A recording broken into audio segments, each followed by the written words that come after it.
বাথরুমে দুইজন হুজুর বলৎকার করতে গিয়ে আটক। আপনারা ভিডিওটা শেষ পর্যন্ত দেখুন।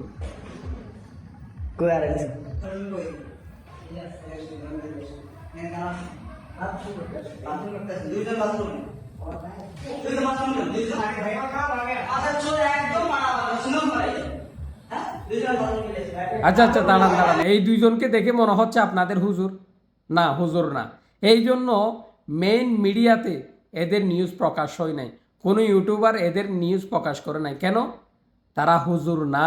এই জন্য এদের মাথায় যদি টুপি থাকতো, গালে যদি দাড়ি থাকতো, কোনো রকম এদেরকে হুজুর বানিয়ে মিডিয়ায় হাইলাইট করে একটা নিউজ প্রকাশ করতো, বাথরুমে দুইজন হুজুর বলৎকার করতে গিয়ে আটক, এরকম একটা নিউজের হেডলাইন আসতো।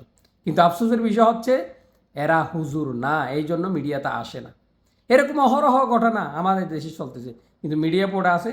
কোথায় মাদ্রাসায় একটা ঘটনা হয়েছে, হাজার মাদ্রাসার মধ্যে একটা ঘটনা হয় না এরকম না, হয়েছে, ওইটাকে হাইলাইট করে, ওইটাকে রং টং মিশিয়ে বড় নিউজ স্টাইলে পাবলিশ করে। কিন্তু অন্যদিকে এদের বিষয়ে খবর নাই। হ্যাঁ, যেখানে এই সমস্ত ঘটনা ঘটে ওই ওই ঘটনাগুলো অবশ্যই বিচার হওয়া দরকার। আমরা সবাই বলি বিচার হওয়ার দরকার, কিন্তু সব নিউজগুলা একইভাবে মিডিয়াতে আসা দরকার। মাদ্রাসাটা আসলো, এইগুলো আসলো না, এরকম তো হবে না। এরকম দুইমুখী আচরণ তো হবে না।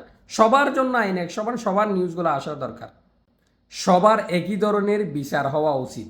এই যে কালকে দেখলাম এক মন্দিরে দুইজন ছেলের বিয়ে হয়েছে, এই নিউজগুলো মিডিয়াতে আসে না। মিডিয়াতে মাদ্রাসায় কোথায় কী হয়েছে না হয়েছে, মিডিয়া সবসময় মাদ্রাসার পিছনে লেগে থাকে।